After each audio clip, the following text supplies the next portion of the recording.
감사합니다. 우리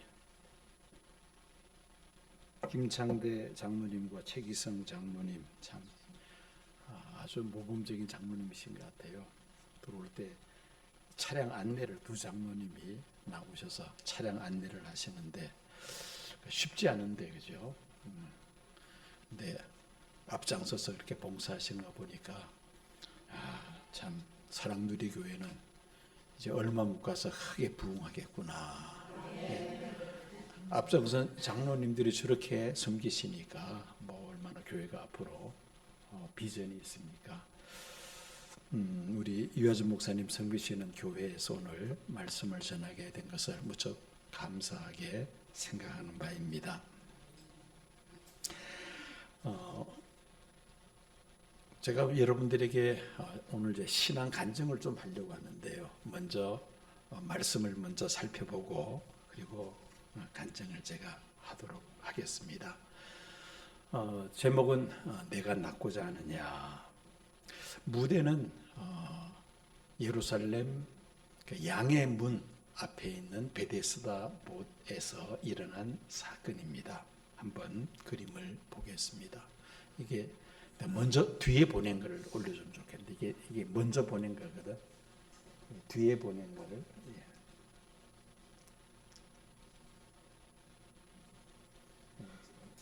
이제 올라왔네요.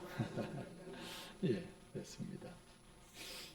순서 PPT를 순서를 제가 바꿔놔가지고 자, 이 그림을 보면은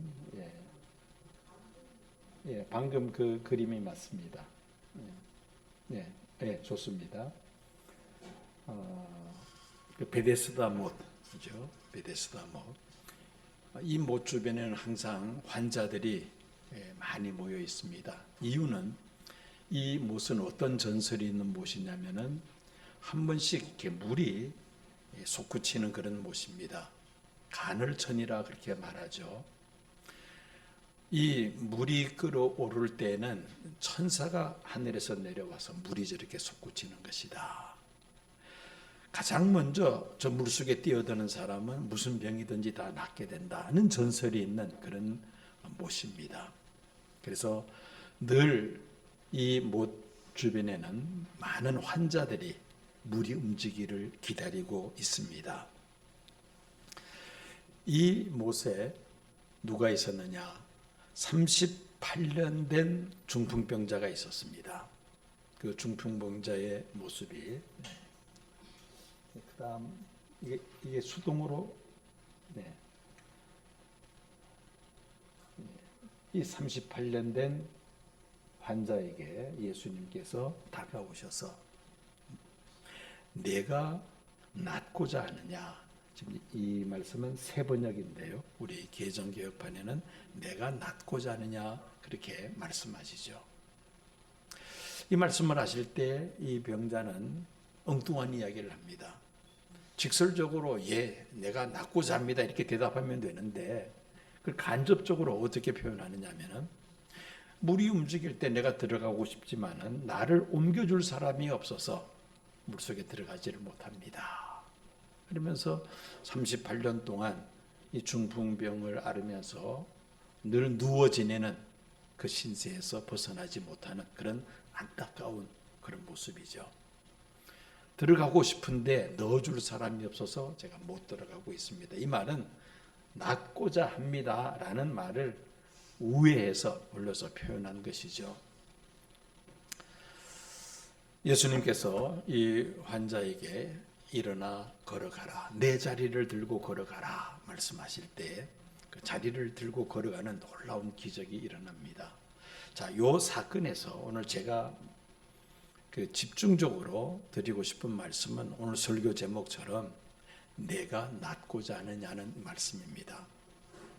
저는 이전에 성경을 읽을 때마다 이 말씀을 읽을 때마다 이 사람이 병 고치려고 이렇게 38년 동안 누워 지내면서 늘 날마다 이 연못에 누가 데려다줘서 와 있을 텐데 내가 낫고자 하느냐 하나마나 한 질문을 예수님이 왜 하셨을까? 늘 그런 의문을 가졌습니다. 이 말씀을 읽을 때마다. 그런데 제가 이제 몸에 병이 찾아오면서 그러면서 이 말씀이 왜 예수님이 질문을 하셨는지를 제가 확실하게 붙잡을 수 있게 되었습니다. 제 몸에 이제 이 암이 발견된 것은 그다음 넘겨주십시오. 발견된 것은 2024년 8월 달입니다. 2024년 다음 넘겨주시고 8월 달. 오른쪽 어깨에 연부조직 육종암이라고 전 평생 듣도 보지도 못했던 그런 암을 진단을 받았습니다. 오늘 아침에 거울을 쳐다봤는데 그날따라 어깨가 좀 이렇게 뻐근하고 약간 통증이 있는 것 같아요. 그래서 이제 거울을 쳐다보니까 어깨가 조금 올라와 있는 것 같아. 그래서 자다가 뭐 이렇게 모로 이렇게 자다 보면은 이게 뭐 어깨가 좀 뻐근할 수가 있잖아요. 그래서 잠을 잘못 자서 그런가 생각하고 손을 이렇게 대더니만 불룩한 것 같아, 느낌이. 여러분 저 사진을 봐도 벌써 확인하기 표가 나죠. 그런데 그 모르고 지냈던 겁니다. 그러다가 통증이 오면서 드디어 이제 이게 문제가 있겠구나 해서 동네 병원에 가서 정형외과 엑스레이를 찍었는데 그 의사가 하는 말이 대학병원에 가셔야 됩니다. 빨리 대학병원에 가서 MRI 검사를 해야 됩니다. 이게 무슨 말이에요? 암이라는 말이죠. 이제 이 1924년 8월 2일 날이 이제 제가 암이 제 몸에서 생겼다는 것을 처음으로 발견했던 그런 날이었습니다. 이제 대학병원으로 가서 이제 정밀 검사를 받았습니다. 그 정밀 검사, 요게 이제 CT 촬영한 것을 한 컷을 제가 카피해서 올린 건데요. 두 손 들고 있는 모습입니다. 두 손을 들고 있는데 오른쪽 어깨에 저 검은색 부분이 바로 암입니다. 암덩어리.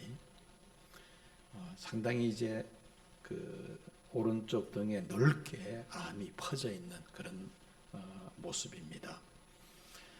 조직 검사를 하고 결국 이것이 이제 육종암이라는 이제 그런 진단을 받게 되었습니다. 수술을 했죠. 2024년 10 서울 성모병원 그 고속버스 터미널 바로 뒤에 있는 큰 병원이죠. 저기서 수술하기 전에 먼저 이제 방사선 치료를 받았습니다. 암을 이렇게 최대한 줄여서 워낙 이게 퍼져 있어가지고 좀 줄여서 수술을 하겠다 해서 한 달 동안 15번에 걸쳐서 이제 방사선 치료를 받았어요. 받고 난 다음에 드디어 이제 11월 달에 그 육종암 종양 제거 수술을 10월 24일 날 전날이 이제 칠순날이었어요. 생일날 생일날인데 전날 이제 수술을 했습니다. 보면 이제 어깨를 지그재그로 이렇게 찢어놨잖아요. 이렇게 해서 어깨를 완전히 이렇게 벌려서 안에 있는 암 종양들을 다 이제 잘라내는 건데요. 그 암 종양만 한 14cm 길이가 그 정도 되고 그것만 드러냈으면 좋았는데 이게 이제 안에서 막 퍼져가지고는 어디까지 퍼졌느냐? 어깨의 회전근개라고 있습니다. 우리가 어깨를 360도 돌릴 수 있는 것은 4개의 회전근개가 이게 어깨뼈를 이렇게 딱 이렇게 물고 있죠. 그 4개의 회전근개 가운데 3개가 암이 먹었다는 겁니다. 그래서 그 3개를 이제 잘라냈어요. 이게 어깨가 이제 축 처져 있는데 이 근육을 다 드러낸 겁니다. 단추를 못 잠그는데 단추를 이게 하나가 이렇게 비긋나요. 비긋나 있어서 단추를 못 잠굽니다. 어깨가 처져 있기 때문에. 그렇게 해서 이제 회전근개 4개 중에 3개를 잘라내고 우리 이 날개 축지뼈라고 있죠. 어깨 뒤에. 그것을 이제 견갑골이라 부릅니다. 그 견갑골에 이 근육이 이렇게 붙어 있는데, 그래서 이 견갑골과 어깨를 같이 움직이는데, 그 근육에 암이 침투가 됐다는 겁니다. 침습이 됐다 그렇게 표현하는데, 그래서 그 근육을 잘라내고 그 근육과 붙어 있는 이 견갑골 뼈 3분의 1을 드러냈대요. 뼈를 드러냈다. 뭐 저는 마취되어 있어서니까 모르죠, 어떻게 하는지. 어쨌든 그렇게 오른쪽 어깨를 저렇게 이제 뭐 그냥 완전히 그냥 그 대대적인 그런 수술을 이제 한 겁니다. 그게 10월 24일 수술을 했는데 한 달 후에 또 재수술을 받았어요. 그 이유는 이제 저렇게 이제 벌려놓고 막 다 잘라내고 꼬매고 했는데, 이 방사선 치료를, 방사선을 쬐은 근육이나 살이나 뼈는 다 상합니다. 살과 이 근육들은 이렇게 흐물흐물해진대요. 그걸 이제 꼬맸는데, 병원에서 뭐 한 몇 주 동안 이렇게 끈을 매달고 움직이지 말라. 그 후로는 뭐 움직여도 된다 해서 그렇게 3주 지난 다음에 조금 어깨를 썼는데 뚝 하는 소리가 나더라고, 안에서. 그래서 이제 병원에 쫓아갔죠. 의사에게 전화해서 빨리 병원에 들어오라 그러더라고요. 들어갔는데 알고 보니까 안에서 이게 묶어놓은 것들이 다 터졌대요.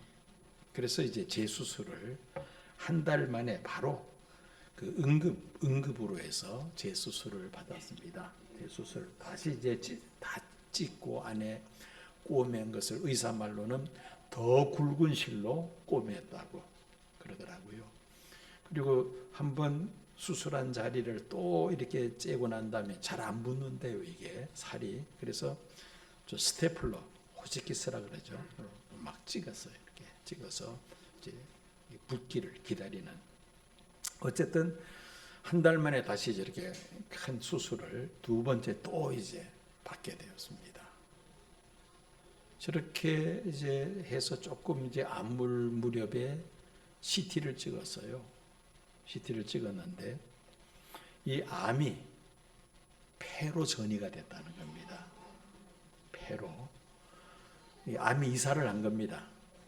어깨에 이게 퍼져 있다가 이게 이제 폐로 이사를 가지고 폐 양쪽에 종양이 생긴 겁니다. 그러면은 폐암 4기가 됩니다. 폐암 4기. 한번 사진 찍은 걸 보여드릴게요. 자, 여러분 저게 사진을 CT를 찍은 사진인데 저 왼쪽에 종양이 2개가 발견되고요. 크죠, 종양이. 오른쪽에 또 종양이 또 하나 발견이 됐어요. 3개가. 해서 심장흉부외과에서 수술을 해야 됩니다. 그래서 이제 한꺼번에 수술을 할 수 없나요? 했더니 한꺼번에 하면은 환자가 견디지를 못한대요. 회복이 안 된대요. 그래서 따로따로 해야 됩니다. 그래서 작년 4월 23일 날 왼쪽에 있는 그 종양 2개를 제거하는 수술을 받았습니다. 그 수술하고 찍은 사진인데요. 저게 이제 종양 2개를 드러낸 겁니다. 폐 좌측에 그 종양을. 여러분 흰색 자가 있죠. 저 자가 15cm자입니다. 여러분 15cm 같으면 우리가 손 뭐 한 요 정도 될까요? 손.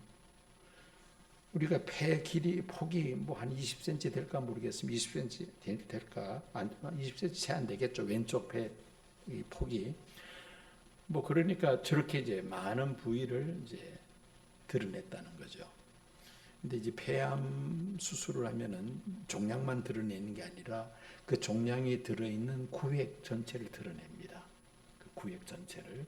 그래서 저렇게 작년 5월 15일 날 좌측 폐종양 제거 수술을 받고, 그리고 2달 후에 7월 달에 또 이제 오른쪽에 있는 폐종양을 제거하는데, 이게 몇 개월 이렇게 지나는 사이에 저렇게 커서, 아니 이게 종양이 커져 이 엄청난 속도로 빨리 자란답니다. 이 육종암이라는 이 암 자체가. 그래서 이제 그 종양, 오른쪽 종양을 이제 제거하고 조금 이제 수술하고 조금 이제 회복될 때쯤에서 또 이제 그 병원에 찾아가서 종양내과 여러분 암 환자들 3대 표준 치료가 있어요. 방사선 치료, 그다음에 외과적인 수술, 암세포 드러내는 거, 그다음에 종양내과에서는 이제 항암제로 암을 죽인다. 이 세 가지가 표준 치료입니다. 관의 공식이죠, 암 환자들에게는. 그래서 이제 종양내과에서 8월 달에 제가 진료를 받았는데 뭐라고 의사가 말하느냐면은 항암을 안 하시면은 3개월 살 수 있고 항암을 하면은 6개월 살 수 있습니다. 3개월 더 연장할 수 있다는 겁니다. 항암을 하면은. 그런데 뭐 여러분 아시다시피 그 세포 독성 항암제라고 이 희귀암이기 때문에 약이 없다는 겁니다. 따로 약이 없고 뭐 면역 치료제나 뭐 표적 치료제 이런 게 없고 1세대 그 세포 독성 항암제를 써야 되는데 효과가 30% 정도 된 이 효과가 있다는 겁니다. 예를 들어서 쉽게 표현한다면은 10cm짜리 암이 있으면은 한 7cm 정도로 줄일 수 있다. 그 이야기죠. 그러니까 항암 치료하면은 3개월 정도 생명을 연장할 수 있다. 그 이야기예요. 그러면서 이제 의사 말은 오늘 바로 검사들을 받고 빠른 시간에 이 검사를 또 뭐 여러 가지 검사를 또 해야 돼요. 하고 최대한 빨리 이제 항암 주사를 맞도록 합시다. 했는데 하질 않았어요. 왜냐하면은 이 항암 치료에 들어가면은 벌써 삶의 질이 확 떨어져 버립니다. 왜냐하면은 정상적인 세포까지 죽이기 때문에 면역 세포까지 이게 항암제가 죽입니다. 그러면은 면역력도 떨어지고 삶의 질이 확 떨어지죠. 그래서 3개월 더 연장하기 위해서 그렇게 고생을 하다가 세상을 떠난다면은 차라리 하지 않고 그냥 하나님 부르시면은 가면 되겠다 이렇게 생각하고 항암 치료를 받질 않았어요. 그게 8월달 작년 8월달 이야기입니다. 그리고 3개월 후에 11월 달에 정기 검진으로 갔는데 CT를 찍었는데 깨끗하다는 겁니다. 암 종양이 보이지 않는다는 겁니다. 그렇게 막 퍼지고 막 이 자라던 암이 깨끗하다는 거죠. 그 11월 달 같으면 의사 말로는 그때는 내가 병원에 가는 게 아니라 어디 가 있어야 돼요. 천국으로 이사 가 있어야 되는데 병원에 와서 검사하고 그 종양내과 의사가 그걸 설명을 해주는데 깨끗합니다. 3개월 후에 또 검사를 해봅시다. 그래서 금년 2월 말에 또 이제 가서 정기 검사했는데 역시 마찬가지로 깨끗합니다. 종양이 보이지 않습니다. 그렇게 이야기를 들었습니다. 의사들의 이야기로는 기적이 돼요. 이 암이 희귀암이면서 굉장히 이게 빨리 전이가 되고 이게 확산이 되는데 아마 제가 이제 항암제 치료를 안 받았기 때문에 그랬기 때문에 의사들의 생각은 이게 바로 전이가 되는데요. 뇌로 전이가 되고 그다음에 뼈로 전이가 되고 간, 임파선 온몸으로 퍼져버린다는 겁니다. 폐로 한번 전이가 되면은 이사를 한번 하고 나면 그 다음에는 온몸으로 퍼진대. 그래서 항암을 안 하면 3개월, 하면은 6개월 살 수 있다라고 의사가 그렇게 말한 겁니다. 그런데 그 말이 저한테는 적용이 안 됐어요. 하나님의 은혜죠. 전적인 하나님의 은혜로 이런 놀라운 기적이 일어난 것입니다. 제가 그동안에 이제 2024년 8월 달부터 암과 씨름을 하면서 저 나름대로는 공부를 좀 많이 했어요. 도대체 이게 무슨 병인가? 왜 이런 병이 찾아왔고 또 이 병을 극복하려면 어떻게 해야 되는가? 제가 의사는 아니지만은 하여튼 많이 공부를 했습니다. 제 나름대로 정리한 것을 잠깐 여러분들에게 설명을 하고자 합니다. 오늘 오신 분들은 아주 복 받으신 분이에요. 여러분이 암 환자가 지금 우리나라에 몇 사람이 한 명꼴로 암 환자가 생긴다 그러죠? 예? 그 뭐 몇십 년 전 이야기예요. 20년 전에 네 사람이 한 명꼴이라고 했거든요. 근데 지금은 세 사람이 한 명꼴로 암 환자가 발생한답니다. 세 사람이 한 명꼴로. 누구에게나 찾아올 수 있다는 겁니다. 이 암이라는 것이. 근데 왜 찾아오느냐? 또 이것을 극복하려면 어떻게 해야 될 것인가? 이걸 우리가 알고 지내는 것과 모르고 지내는 것은 차이가 나죠.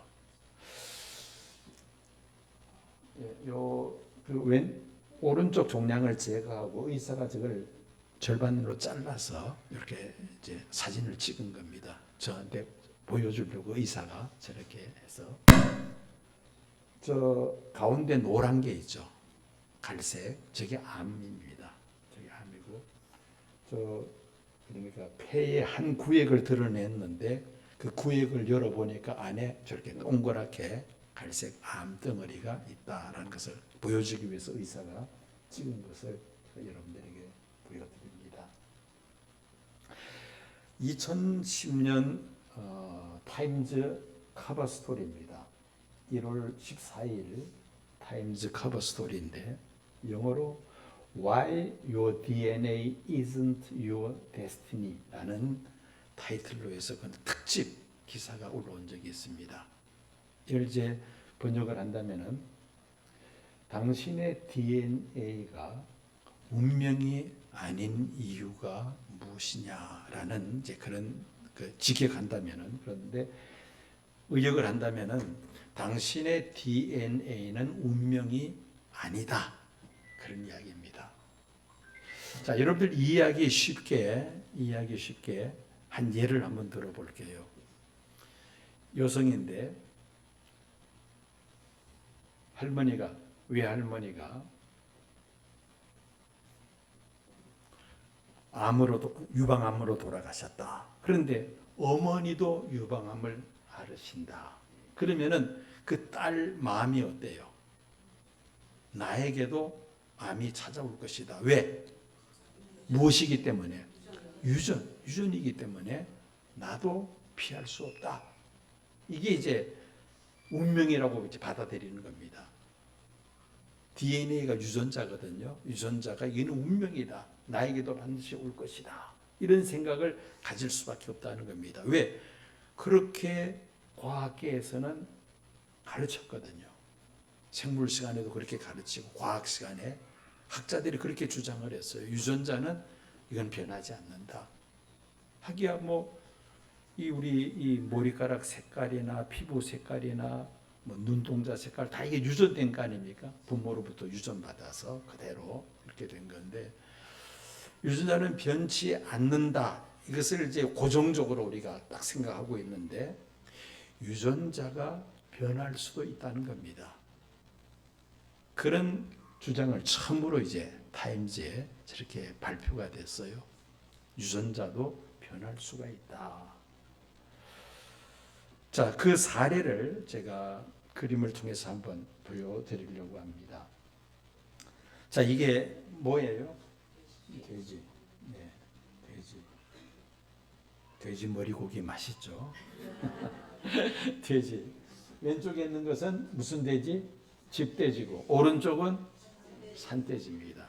자, 집돼지와 산돼지가 어디에서 차이가 나나요? 송곳니가 발달됐느냐 발달하지 않았느냐 이게 이제 차이라는 겁니다.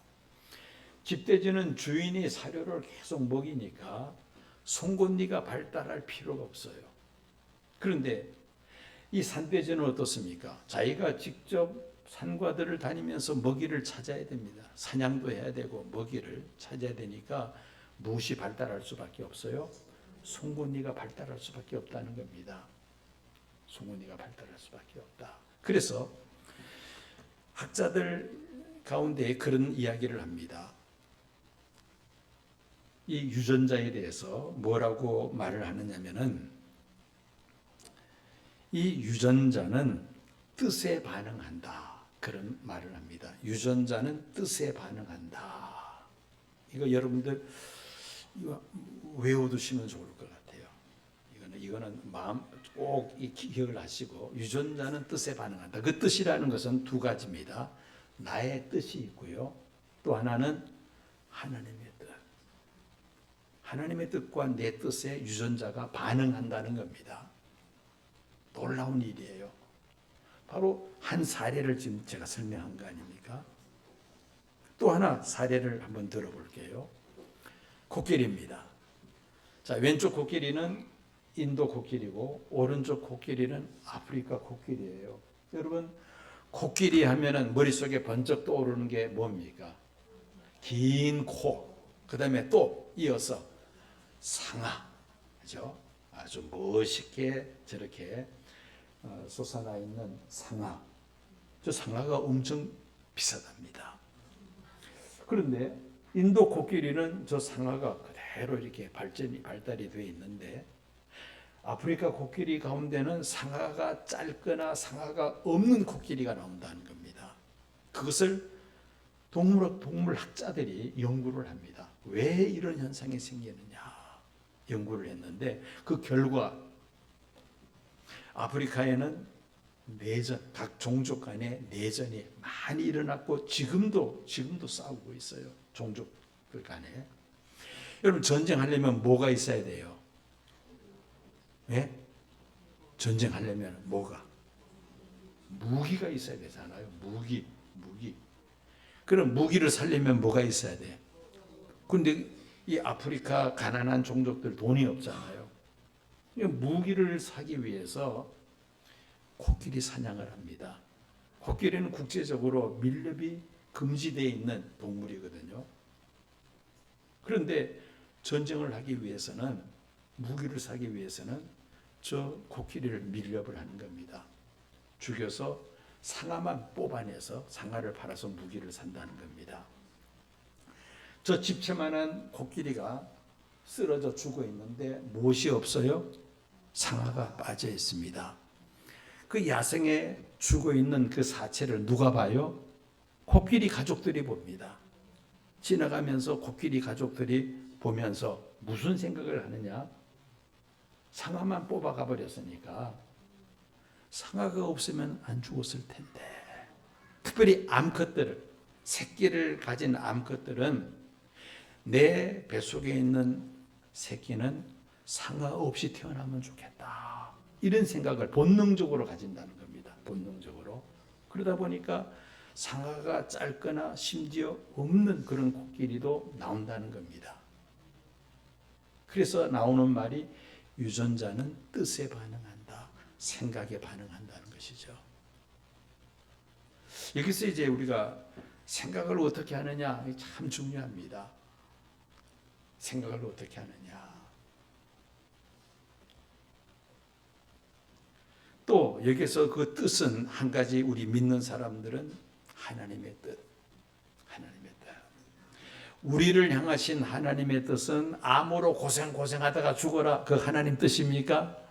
아니죠. 하나님은 우리가 건강하게 정말 하나님 앞에 건강하고 행복하게 살다가 천국 가기를 원하는 것이 하나님의 뜻이죠. 하나님은 우리를 치유하기를 원하신다는 겁니다. 이게 하나님의 뜻이에요.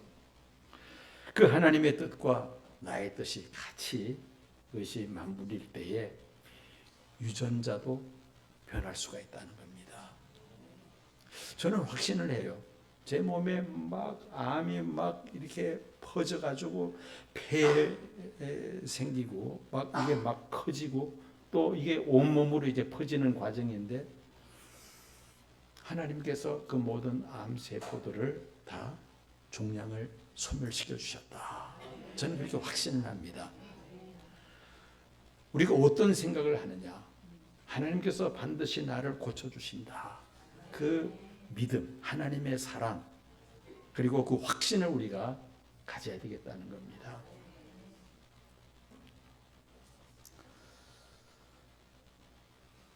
예수님께서 38년 된 환자에게 말씀하셨습니다. 내가 낫고자 하느냐? 낫고자 하는 의지가 있느냐? 지금 머릿속에 뭘 생각하고 있느냐?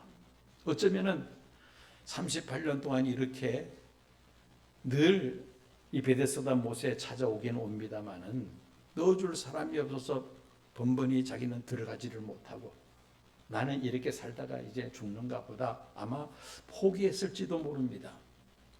집에 있으니까 그저 불안하고 할 일도 없고 그래도 베데스다 못가에 가면 사람들 구경도 하고 또 한가닥 기대를 가지고 그렇게 습관적으로 이 연못에 아마 왔을 겁니다. 가족들이 옮겨줘서. 그렇지만은 정말 간절한 낫고자 하는 마음이 있느냐, 믿음이 있느냐, 그거는 미지수죠. 어쩌면은 자포자기한 상태일 수도 있다는 겁니다. 예수님께서 왜 질문을 하셨을까요? 내가 낫고자 하느냐? 의도가 무엇입니까? 예수님이 이 질문하신 이유는 낫고자 하는 마음을 가져야 한다. 만약에 지금이라도 그런 마음이 식어져 있다면 지금 확고한 생각을 가져야 된다. 확인하시는 거예요. 점검하시고 낫고자 하는 마음을 가져야 한다는 겁니다. 병으로 오래 고생하시다 보면은 아이고 이렇게 고생할 바에는 차라리 하나님 날 빨리 불러가 주세요. 아마 그런 마음을 가질 수가 있습니다.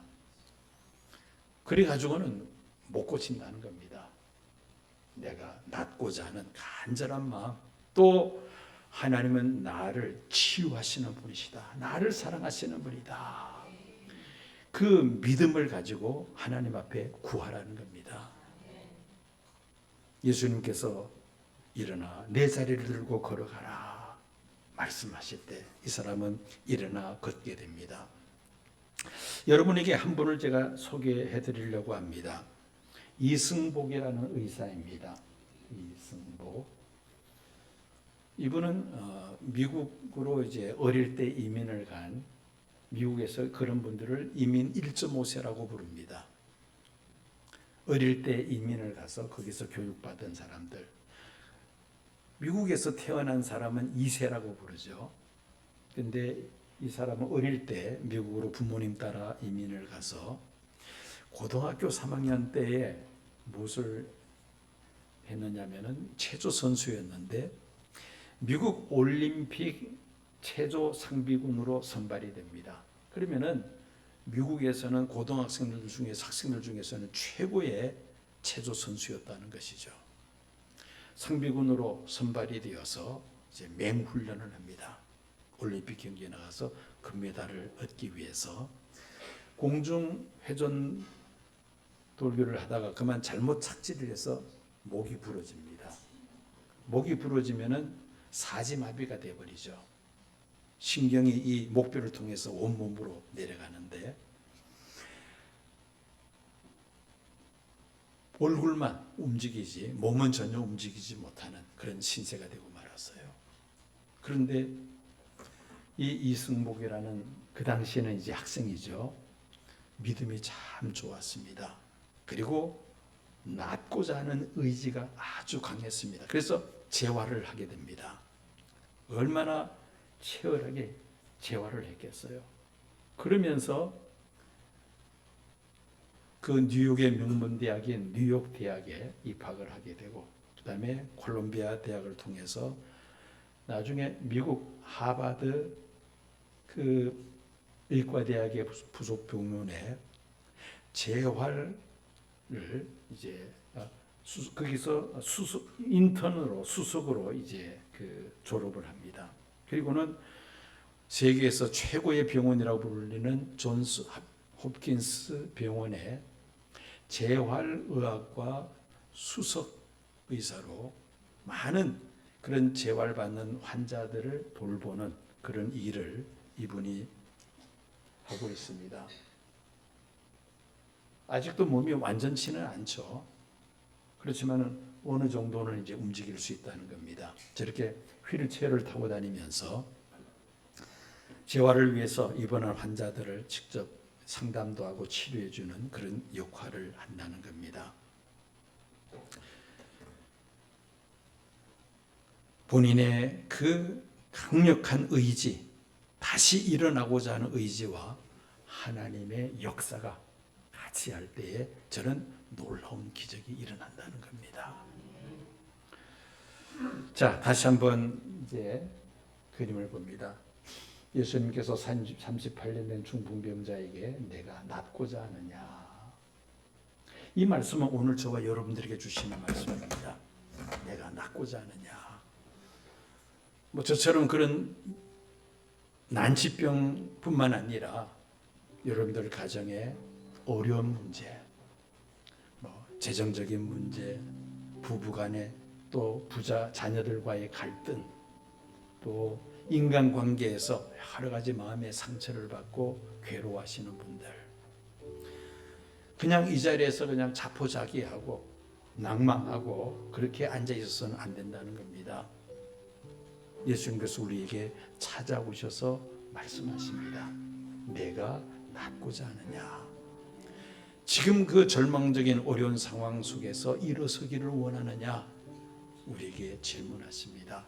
그런데 이 말씀은 단순히 질문이 아니라 그런 마음을 가져야 한다는 겁니다. 나는 해도 안 돼. 나는 이미 끝났어. 내 앞에는 아무런 희망이 없어. 그렇게 생각하지 말라는 겁니다. 하나님의 나와 함께 하시면 나는 반드시 일어설 수 있습니다. 그 믿음을 가지면은 하나님이 역사하신다는 겁니다.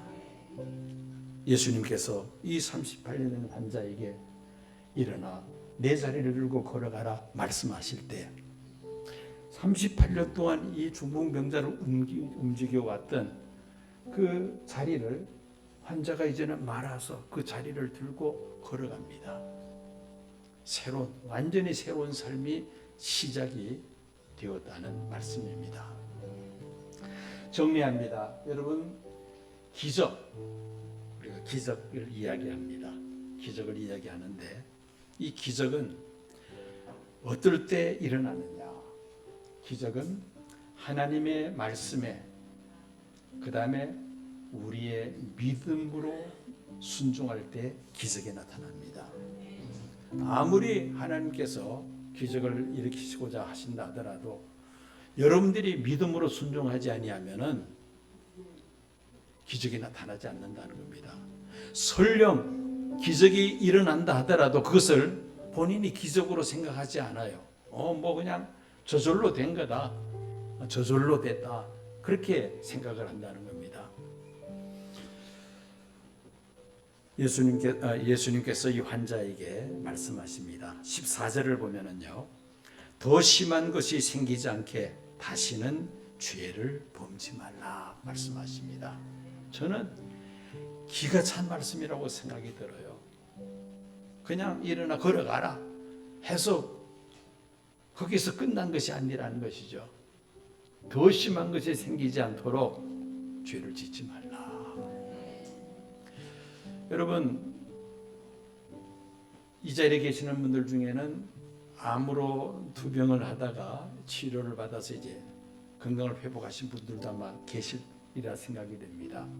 보통 병원에서는 치료받다가 이제 그 암 종양이 사라지고 5년이 지나가면은 뭐라고 이야기하죠? 완치됐다고 말을 합니다. 그런데 완치됐다고 했는데 어느 날 또 재발했다는 이야기 들어보셨나요? 안 들어보셨나요? 들어보셨죠? 여러분, 암이 생기는 원인이 있습니다. 그 원인이 가장 큰 원인이 스트레스입니다. 스트레스.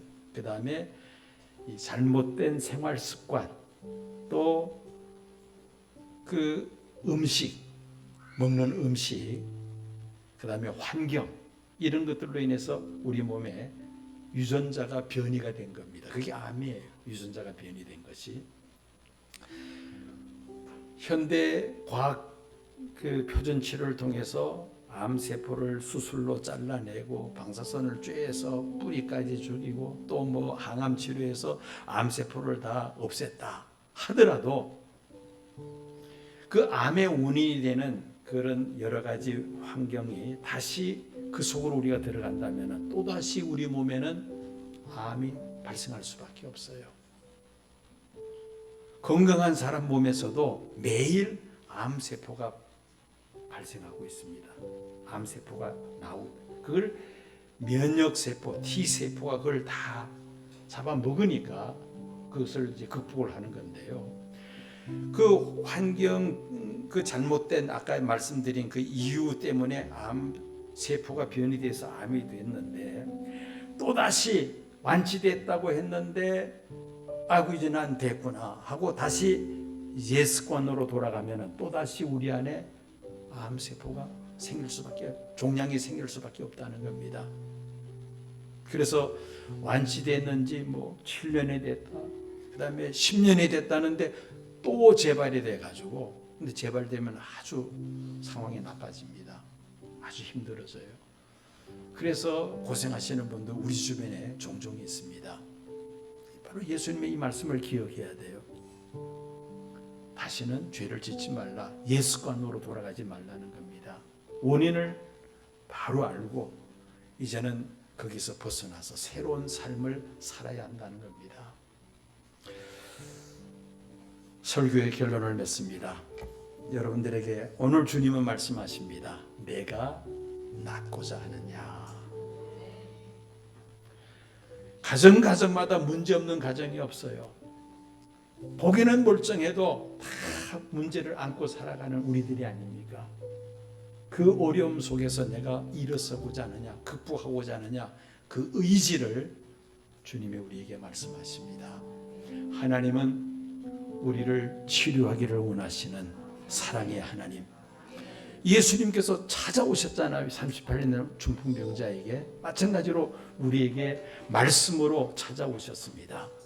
그 말씀에 우리가 믿음으로 화합함으로 인하여 놀라운 치유의 역사가 나타나서 육신의 질병도 극복하고 가정의 어려운 문제들도 다 해결받고 심지어 경제적인 문제, 물질적인 문제까지 다 해결받는 우리 성도님들 되시기를 축원합니다. 우리 함께 찬송가 542